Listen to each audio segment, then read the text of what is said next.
সম্মানিত সদস্য, মানিকগঞ্জ জেলা বিএনপি আহ্বায়ক কমিটি, জ্যেষ্ঠ পুত্র বিএনপির সাবেক প্রয়াত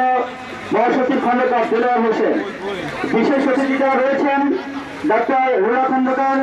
বিএনপির সাবেক প্রয়াত মহাসচিব খন্দকার দেলোয়ার হোসেনের সুযোগ্য কন্যা,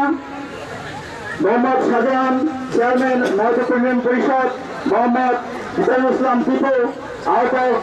শিবালয় উপজেলা জাতীয়তাবাদী পার্টি দল, মোহাম্মদ আমিনুর রহমান, বিভাগীয় প্রধান হিসাব বিজ্ঞান বিভাগ, মহাদেবপুর ইউনিয়ন সরকারি কলেজ, মোহাম্মদ সাবেদ আলী মাস্টার, অবসরপ্রাপ্ত সহকারী শিক্ষক, বরঙ্গাই সরকারি প্রাথমিক বিদ্যালয়,